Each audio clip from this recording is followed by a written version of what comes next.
Next जो heading है वो कार्बोक्सिलिक समूह की संरचना। अब देखो कार्बोक्सिलिक समूह होता है C डबल बॉन्ड OH। आपको पता है कि ऑक्सीजन और ऑक्सीजन वर्ग 16 का सदस्य है और वर्ग 16 के बाह्यतम कोश में 6 इलेक्ट्रॉन होते हैं, जिसमें से 2 इलेक्ट्रॉन का साझा तो इस ऑक्सीजन ने इधर बढ़ा दिया डबल बॉन्ड में, 4 इलेक्ट्रॉन इसके ऊपर बचे हुए। इस ऑक्सीजन की बात करूं तो इस ऑक्सीजन के पास भी 4 इलेक्ट्रॉन बचे हुए हैं और ये अनुनाद दर्शा सकता है, क्योंकि अनुनाद की जो कंडीशन है उन कंडीशन में एक कंडीशन यहां भी फॉलो हो रही है कि डबल बॉन्ड सिंगल बॉन्ड और ये लोन पेयर, अर्थात ये क्या दर्शा सकता है, अनुनाद। अनुनाद से पहले अपन बात कर ले कि यहां पर बात करें तो आपको पता है ये जो डबल बॉन्ड है, ये डबल बॉन्ड का विषमांश विखंडन होता है, बंध के दोनों इलेक्ट्रॉन ऑक्सीजन लेके जाएगा, क्योंकि ऑक्सीजन की विद्युत ऋणता ज्यादा है और कार्बन की विद्युत ऋणता कम है। ठीक है, अब ये स्थिति बन जाएगी, अर्थात COOH, यहाँ 4 इलेक्ट्रॉन बचेंगे, यहाँ कितने इलेक्ट्रॉन हो जाएंगे, 6, और ऑक्सीजन पे माइनस और कार्बन पे प्लस। नेक्स्ट कंडीशन में ये भी हो सकता है कि सर ये वाला ऑक्सीजन इलेक्ट्रॉन दे देवे यहाँ पे और ये वाला जो ऑक्सीजन बंद बनाएगा, तो आपको पता है कि यहाँ पर उस वाले ऑक्सीजन पे 6 इलेक्ट्रॉन के साथ में ही नेगेटिव चार्ज रहेगा, यहाँ पर डबल बॉन्ड बनेगा और डबल बॉन्ड बनने के साथ ही ऑक्सीजन पे जो है पॉजिटिव चार्ज आएगा। क्योंकि पहले मैं वो वाली संरचना बनाऊं तो इस कार्बन पे प्लस था, अब ऑक्सीजन ने दिया है तो ऑक्सीजन तो प्लस और कार्बन पे क्या आ जाएगा, माइनस।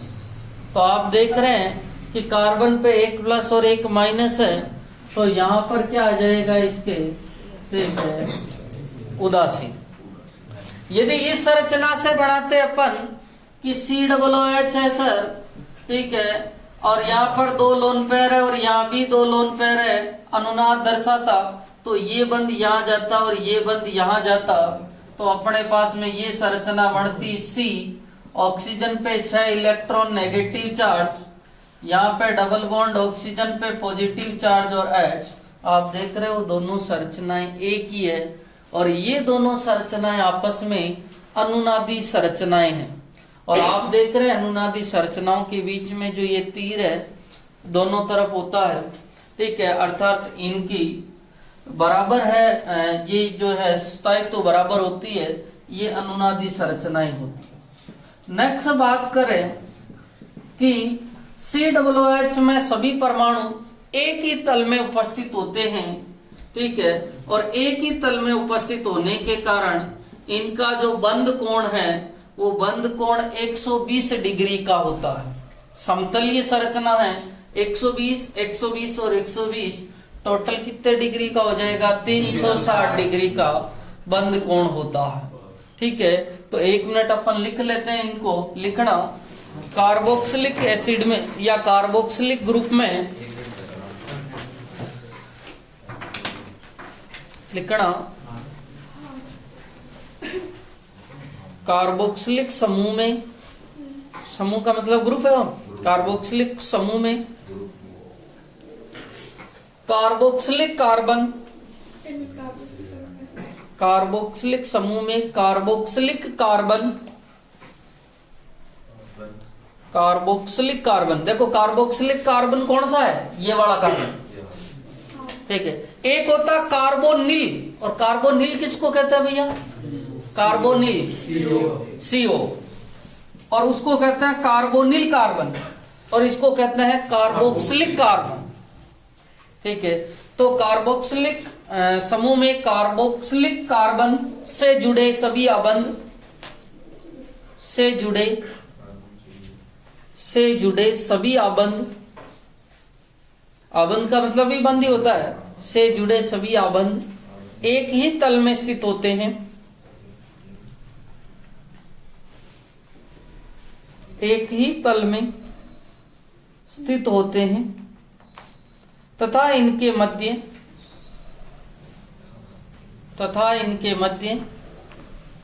बंध कोण 120 डिग्री होता है, तथा इनके मध्य बंध कोण 120 डिग्री होता है। नेक्स्ट पॉइंट लिखो, carboxylic carbon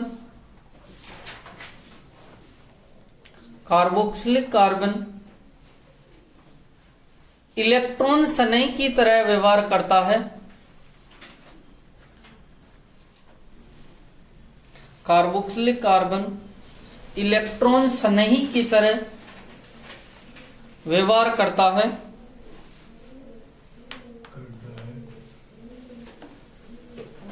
carboxylic carbon electron स्नेह की तरह व्यवहार करता है, परंतु इसकी क्रियाशीलता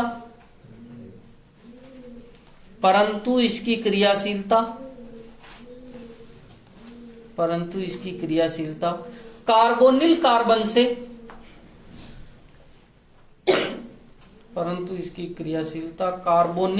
से कम होती है।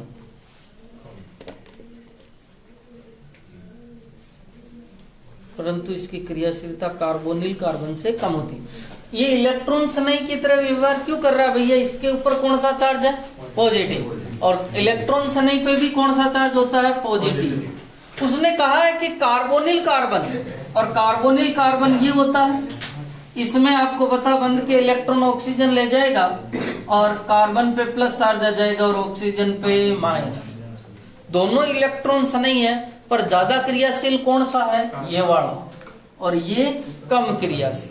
उतारो जल्दी से।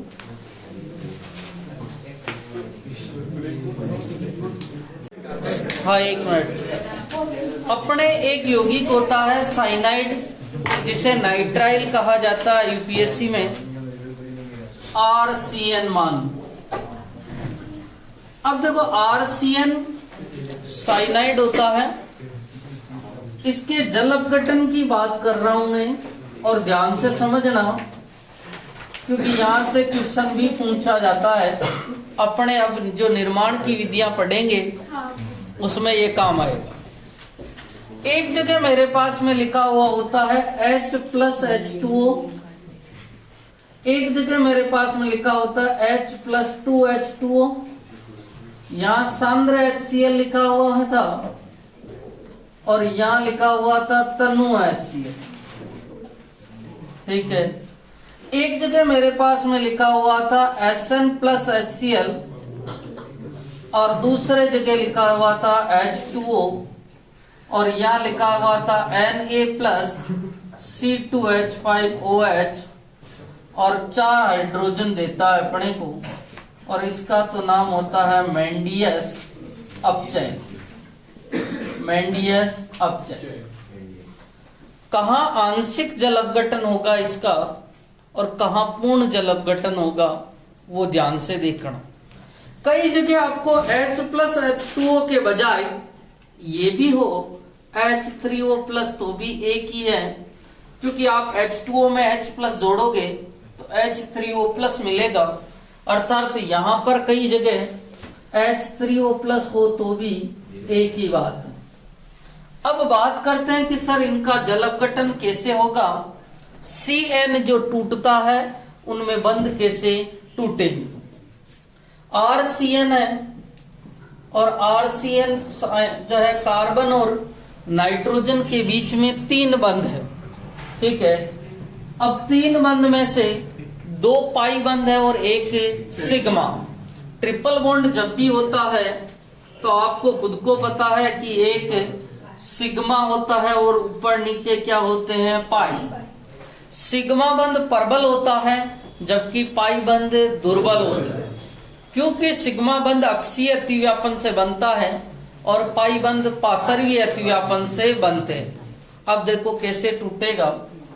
मैं इसको तोड़ता हूं इस बंध को, तो आपको पता है कि कार्बन पे प्लस जाएगा और नाइट्रोजन पे क्या जाएगा, माइनस, पहली स्थिति। दूसरा पाइबंद टूटता है और यहां पर प्लस और यहां पर माइनस।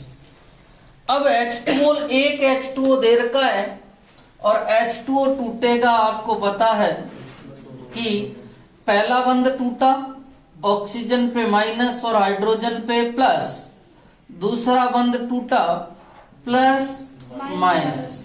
अब आपको पता है दोनों हाइड्रोजन किसके पास में जाएंगे भैया, नाइट्रोजन, तो ये तो बना देगा NH2 और दोनों एक ऑक्सीजन किसके पास जाएगा, कार्बन के पास, और ये बना देगा C डबल बॉन्डो।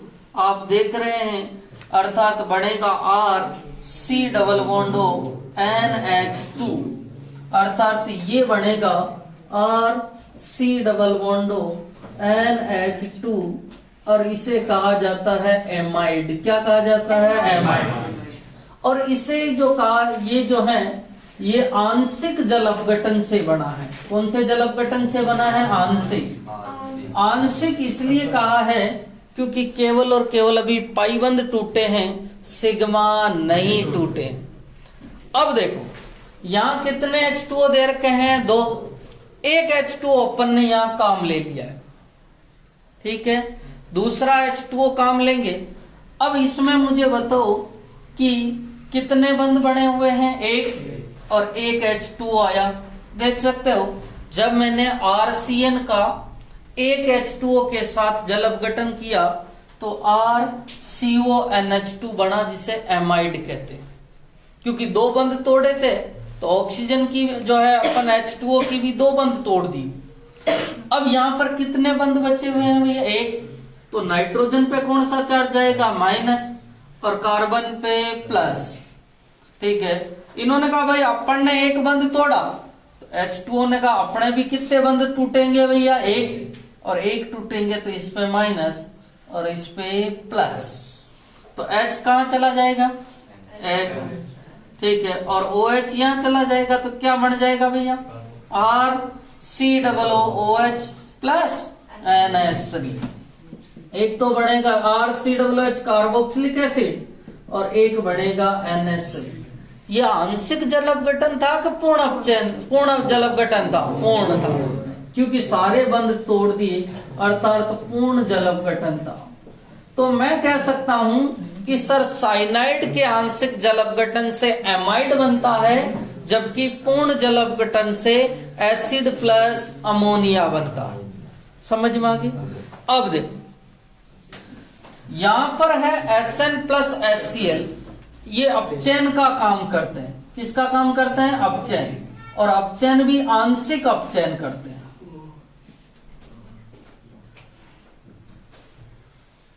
जब 2 हाइड्रोजन काम आवे तो आंशिक और 4 आवे तो पूर्ण। अब देखो RCN 2 हाइड्रोजन के लिए काम करता है, एक हाइड्रोजन यहां जुड़ेगा और एक हाइड्रोजन यहां जुड़ेगा, अर्थात फर्स्ट प्रोसेस में अपने पास में ये मिला RCH डबल बॉन्ड NH, ठीक है। अब कौन बचा हुआ है भैया क्रिया करने के लिए, H2, और H2O जब इससे क्रिया करेगा, अब H2O क्रिया करेगा, देखना, ठीक है, बंद तोड़ दूं, इस पे नेगेटिव और इस पे पॉजिटिव, नेगेटिव पॉजिटिव, और H2O, अब H2O की भी कितनी टांग टूटेगी भैया, 2, minus plus, sorry minus plus minus plus, क्या बनेगा, यहाँ भी ऑक्सीजन जुड़ेगा, ठीक है, और यहाँ पर क्या जुड़ेगा, हाइड्रोजन। तो RCHO एल्डिहाइड और साथ में क्या निकलेगा, NH3, क्या निकलेगा भैया, NH3, ठीक है। लास्ट आता है मेंडियस अपचयन, पूर्ण अपचयन। RCN 4 हाइड्रोजन है, पहला बंद तोड़ा, हाइड्रोजन हाइड्रोजन, दूसरा बंद तोड़ा, हाइड्रोजन हाइड्रोजन, क्या बनेगा भैया, RCH2NH2 RCH2NH2 और ये कितने डिग्री एमीन बना है 1 डिग्री एमीन। कितने डिग्री एमीन 1 डिग्री एमीन। तो अभी जो अपने काम आएंगे, क्योंकि जो है निर्माण की विधियां हैं उससे पहले एक ब्रैकेट में इनको बना लो, क्योंकि अभी मैं कार्बोक्सिलिक अम्ल के निर्माण की विधियां बताऊंगा जिसमें काम आए। लिखो जल्दी से। अब एक मिनट ये देखो, ये कोई रिएक्शन थी अपने एल्डिहाइड निर्माण की, स्टीफन। ये कौन सी रिएक्शन थी? स्टीफन रिएक्शन में काम आया था। एल्डिहाइड निर्माण की विधियां हैं 2, रोजनमुंड और स्टीफन।